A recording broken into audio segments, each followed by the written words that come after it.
வணக்கம் சொந்தங்களே.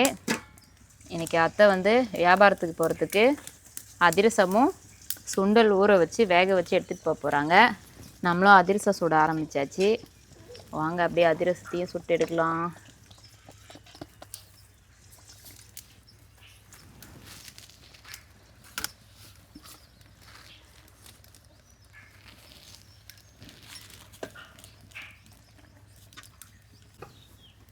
அத்தையும் எப்பயுமே அதிரசம் செய்கிறதுக்கு 2 நாளைக்கு முன்னாடியே அரிசி ஊற வச்சு அரைச்சி வெல்லம் போடுறதுனா பாவு காய்ச்சி செய்வாங்க.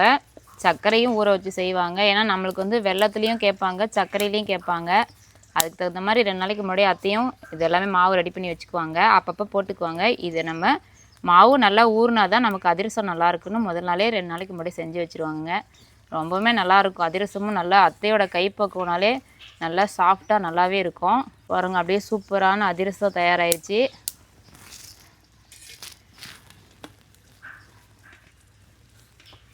ஏன்த்த எப்படித்த நீங்கள் செய்கிற அதிரசம் மட்டும் இவ்வளோ அழகாக அப்படியே சாப்பிட்றதுக்கு நல்லா சாஃப்டாக இவ்வளோ சூப்பராக இருக்கே, எப்படி இந்த கைப்பக்குவம் உங்களுக்கு யார் சொல்லி கொடுத்தா? இப்படி கற்றுக்க மாமியார் சொல்லி கொடுத்தாங்க. இது மாதிரி அதிரசம் இப்படி போடணும், இப்படி பாவு காய்ச்சணும் அப்படின்னு சொல்லி கொடுத்தாங்க. அப்புறம் நானும் ஒரு 5-6 வருஷம் எடுத்துகிட்டு போகல அதிரசம்லாம். எண்ணெய் மட்டும் தேங்காய் எண்ணெய் மட்டும் கொண்டுட்டு போனேன். அப்போல்லாம் 35 ரூபா லிட்ரு. அப்புறம் விற்றுக்கிட்டு இருந்தேன். ஐயம்மா எல்லா எண்ணெயும் கொண்டுக்கிட்டு வாங்கம்மா, கல்லெண்ணெயிலேருந்து எல்லா எண்ணெயும் கொண்டுட்டு வாங்கம்மா. அப்புறமா எண்ணெய் கொண்டுட்டு போனால் அப்புறம் அதிரசமும் கொண்டுட்டு வந்துட்டாங்க. அதிரசம் பலகாரம் கொண்டுட்டு வாங்கம்மா அப்படின்னாங்க. எனக்கு சுட தெரியாதுப்பா அப்படின்னு. சரி. அப்புறம் எங்கள் மாமியாவை கேட்டேன், எப்படி அதிரசம் சொல்கிறதுன்னு. நல்லா என்னையே கேளுங்க, உங்களுக்கு ஒன்றுமே தெரியாதா அப்படின்னு. நீ சொன்னா தானே தெரியும். எங்கள் அம்மா அப்பா காட்டுக்கூடாத வீட்டுலேயே வளர்த்தாங்க, அப்படி வச்சுருந்தாங்க. அப்புறம் இங்கே வந்துட்டு இங்கே கொடுத்துட்டாங்க. நீ தான் சொல்லிக் கொடுக்கணும், மாமியார் தான் மருமகளுக்கு சொல்லிக் கொடுக்கணும், இப்படி செய்யணும் இப்படி செய்யணும்னு சொல்லிக் கொடுக்கணும், நான் பார்த்து கற்றுக்குவேன் அப்படின்னு. அப்புறம் சரின்ட்டு 2 படி அரிசிக்கு 1 கிலோ வெல்லம், 200 தண்ணி வச்சு பாவு காய்ச்சி இந்த தட்டில் தண்ணி ஊற்றி பார்த்தா கெட்டியாக இருந்தால் எள்ளு போட்டு ஏலக்காய் போட்டு இதை பிசைஞ்சு வச்சுக்கலாம். 1 மாதத்துக்கும் கிடாது, எவ்வளோ நாளைக்கு வேணாலும் வச்சுருக்கலாம். வெள்ளைப்பாவில் சர்க்கரையில் வந்து ஒரு 2-3 நாளைக்கு தான் இருக்கலாம். ஆமாம், சர்க்கரை அதிகம் நான் போடுறதில்ல. வெள்ளை தான் நல்லாயிருக்கும், உடம்புக்கும் நல்லது வெள்ளம் தான் அப்படின்ட்டு. அப்புறம் எங்கள் மாமி அப்புறம் இப்படி போடுமான்னாங்க. போட்டு எடுத்துகிட்டு போனேன். அம்மாட்டி நல்லா இருக்குதுமா, இது மாதிரி வாரம் கொண்டுட்டு வாமா அப்படின்னாங்க. அதையே பிடிச்சிக்கிட்டா அப்புறம் செஞ்சுக்கிட்டே இருக்கும். எனக்கு கை பக்குவம் வந்துருச்சு. ஆமாம், யாருமே வந்து அதிரசம் செஞ்சாலே நீங்கள் செய்கிற மாதிரி வரல அப்படின்னாங்க. என் அம்மா கூட செஞ்சு பார்த்துட்டு சொன்னாங்க, உங்கள் மாமியார் செய்கிற அதிரசம் எனக்கு வரவே மாட்டேங்குதுன்னு சொன்னாங்க. ஆனால் உங்கள் கைப்பக்குவம் எங்களுக்கு வரவே மாட்டேங்குது. எல்லாத்துக்குமே அப்படி தான் சொல்கிறாங்க. ஐயோ, அது என்ன சொல்கிறாங்க, எப்படிம்மா என்னம்மா நீ போட்டு சுடுவ, நீ சொன்ன மாதிரி நான் செஞ்சிட்டம்மா அப்படின்ட்டாங்க. நீ என்னம்மா போட்டு சுடுவ? ஐயோ, நான் ஒன்றுமே போட்டு சுட மாட்டேன்ப்பா, இவ்வளவு தாப்பானே. நீ இல்லை என்கிட்ட மறைக்கிற, ஆனால் ஒன்றுது மாதிரி எனக்கு வரமாட்டேங்குது, நான் செஞ்சுப்பேன்ப்பா.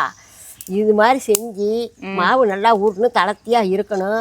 எண்ணெயை ஊற்றி ஒன்று ஒன்றா போட்டு எடுங்க. நீங்கள் 10-8 போட்டு எடுத்தால் அப்புறம் மொறுன்னு தான் போவோம். ஒன்றா போட்டு எடுக்கணும். 1 படி அரிசிக்கு 1 மணி நேரம் ஆகும்.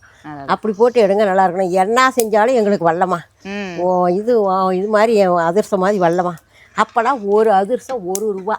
அப்போ சுட்டு எடுத்துகிட்டு போவேல, ஒரு அதிரசம் 1 ரூபான்னு விற்றேன். அப்போ 4 படி அரிசி உரல்லே தான் இடிப்பேன். உரல்லே தான் எடுப்பேன். எவ்வளோ அரிசினாலும் உரல்லே இடித்து சளிச்சு பிசைஞ்சி எங்கள் பிள்ளைங்களும் போடும், எங்கள் பாப்பாவும் போடும், எங்கள் பையனும் போடுவாப்புல. ஆமாம், அப்போல்லாம் எல்லார் வீட்லேயுமே வந்து உரல்ல தான் இடிப்பாங்க. கம்பு சோளத்துலேருந்து எந்த அரிசி இதாக இருந்தாலும் உரல்ல இடித்து தான் செய்வாங்க. இப்போ தான் மிக்சி கிரைண்டரு ஆட்டுக்குள்ள மறந்துட்டு இதில் ஆட்ட ஆரம்பிச்சாச்சு, அரைக்க ஆரம்பிச்சாச்சு. அதுவும் இல்லைன்னா மிஷினுக்கு போயிடுறோம். இப்போது நான் வந்து உரலை தான் விரும்புகிறேன்னொண்டி நான் மிக்சி கிரைண்டர்லாம் அவ்வளோக்கு விரும்பலை. ஆமாம், ஏன்னா வந்து நம்ம எத்தனை தான் நவீனமாக மிஷின் வந்தாலும் பழைய மாதிரி அந்த அம்மியில் உரலில் அரைச்சி இடித்து அதில் சாப்பிட்ற சத்து அதோட சுவையே தனி தான். அதுவும் விறகடுப்பில் செஞ்சு சாப்பிட்றது இன்னும் ரொம்பவுமே சுவை தான். ஆனால் நீங்கள் செய்கிறது உங்கள் அன்போடு சேர்த்து செய்கிறீங்க பாருத்த, அதுதான் உங்கள் பலகாரத்தையே இன்னும் ரொம்ப சுவையை கூட்டி கொடுக்குறது, நல்லாவே வரும். குடுமா, நானும் சுட்டு பார்க்குறேன். சுட்டு பார்க்குறேடி தங்கம், பொறுமையாக செய்யணும் சரிங்களா? சரிம்மா. வா, இங்கே வந்து உட்காந்துக்கிறியா? உட்காரு. நான் எப்போ சின்ன பிள்ளையில எப்படி பிள்ளை எங்கள் அம்மா கிட்ட உட்காந்து எல்லா வேலையும் கற்றுக்கிட்டோனோ அது மாதிரியே கற்றுக்குது என் மஞ்சுக்குட்டி. சாமி ஆமாம்மா. லீவு நாளில் நம்ம பாப்பா எப்பயுமே எந்த வேலை செஞ்சாலும் இப்படி தாங்க வந்து செய்யும். சின்ன பிள்ளைங்க செய்ய கற்றுக்கிறதே நமக்கு ஒரு பெரிய சந்தோஷம்தான். போது இடுறா தங்கம், அப்படி தாண்டி தங்கம், அப்படியே வச்சிரு.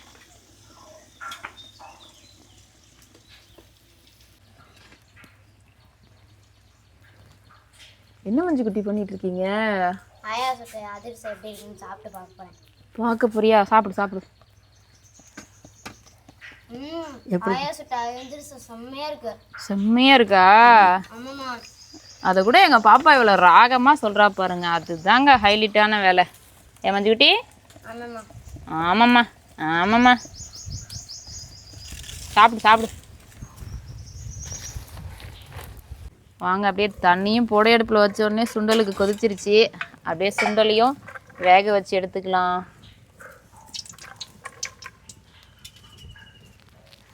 கொண்டக்கடலை உடம்புக்கு ரொம்ப சத்து. அப்படியே இதையும் அத்தை வேக வச்சு எடுத்துகிட்டு தாளிச்சிட்டு போயிடுவாங்க. அப்படியே இதுவும் ஒரு பக்கம் வேகட்டும். அவ்வளோதாங்க, நம்மளும் அதிரசத்தை சுட்டு முடிச்சாச்சு. அப்படியே மாடு கண்ணுக்கும் போய் தீனி போட்டுட்டு வந்துட்டு அத்தையும் அப்படியே சுண்டலை வச்சுட்டு ரெடி ஆகிடுவாங்க. வாங்க அப்படியே நம்மளும் போய் மாடு கண்ணு வேலையை பார்க்க ஆரம்பிச்சிடலாம்.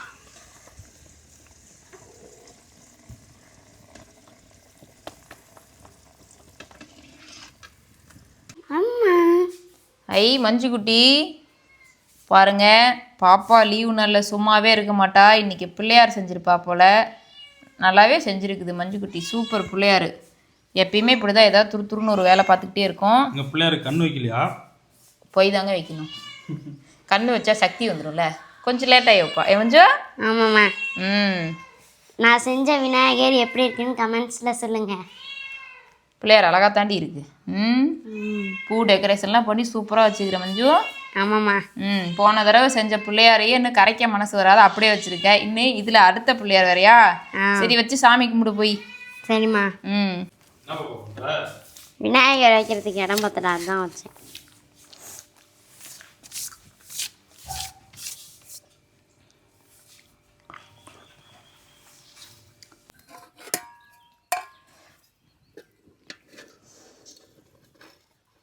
பாருங்கள் அப்படியே சுண்டலும் நல்லா பூவாட்டம் வெந்திருக்கு.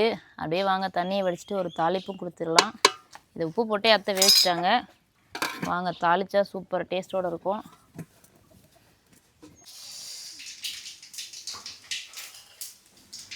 அப்படியே கடுகு வெங்காயம் மிளகாய்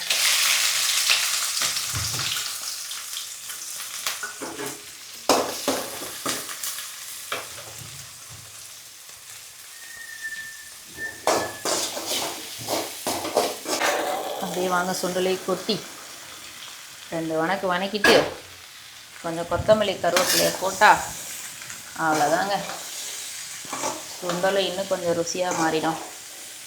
அத்தை எப்பயுமே வார வாரம் சுண்டல் தட்டைப்பயிறு மொச்சக்கொட்டைன்னு ஏதாவது ஒன்று வேக வச்சு தாளித்து எடுத்துகிட்டு போவாங்க. அதே மாதிரி தான் இன்றைக்கும் கொண்டக்கடலை செஞ்சுருக்கோம்.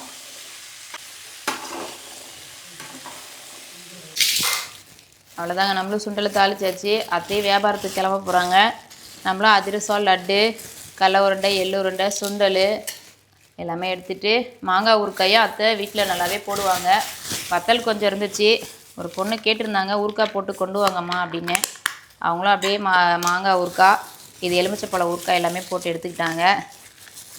மதியத்துக்கு வெயிலுக்கு இதமாக பழைய சாதம் கொஞ்சம் வெங்காயமும் எடுத்துக்கிட்டாங்க. வாழைப்பழம் பக்கத்து காட்டில் ஒரு அண்ணா விற்று கொடுங்கம்மான்னு சொல்லி கொண்டு வந்தாங்க. நம்மகிட்ட தான் எப்பயும் கொடுப்பாங்க. சரி இதையும் போகிறப்ப நம்மளும் எடுத்துகிட்டு போகலாமேன்னு அத்தையும் இன்றைக்கி எடுத்துக்கிட்டாங்க. வெள்ளை சுண்டல் கேட்டிருந்தாங்க. ஏன்னா அங்கே காட்டுக்கொட்டாய்ங்கிறதுனால இதுக்காக கடைக்கு போய் வாங்க முடியலம்மா, என்னால் போக முடியல, வாங்கிட்டு வந்து கொடுங்கன்னு கேட்டிருந்தாங்க. அதையும் எடுத்துக்கிட்டு கொஞ்சம் மசருக்கிழங்கு அப்புறம் சப்பாத்தி கிழங்கு எல்லாமே எடுத்துகிட்டு கிளம்பிட்டாங்கங்க அத்தையும்.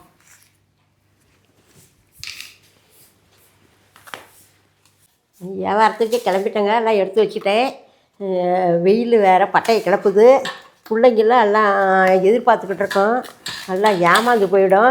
சரி முள்ள கிளம்ப வேண்டியது தான். 3 மைல் தூரம் போகணும், நடந்து தான் போகணும். ஒத்தையடி பாதை. அங்கே அந்த மலைக்கு பக்கத்துலேயே எல்லாம் வீடு 100 வீடு இருக்குது. நானும் ரெகுலராக நடந்து என்ன பண்ணுறது, பிள்ளைங்க எல்லாம் பார்த்துக்கிட்டு இருக்குமேன்ட்டு இப்போ இந்த வெயிலுக்கு தான் வெயில் பார்க்குறேன். வெயிலாக இருந்தாலும் போது போகலாம். இப்போ தண்ணி சாதம் எடுத்துக்கிட்டேன், வெயிலுக்கு நல்லாயிருக்கும், கரைச்சி குடித்தோம்னா நல்லாயிருக்கும். அதுலேயும் வெங்காயம் 2 போட்டுக்கிட்டேன். வெயில் அப்படியே வெயிலுக்கு அப்படியே உட்காந்து குடிச்சிக்கலாம். ராத்திரி 7 மணி ஆகுங்க வர்றதுக்கு. அப்போ அப்படியே 7 மணிக்கு மேலே தான் ஆகும். பிள்ளைங்களாம் எல்லாம் எதிர்பார்த்துக்கிட்டு இருப்பாங்க. வெயிலுன்னு பார்த்தா முடியாதுங்க, நானும் கிளம்பிட்டேங்க. அவ்வளோதாங்க, அப்படியே அத்தையும் கிளம்பிட்டாங்க.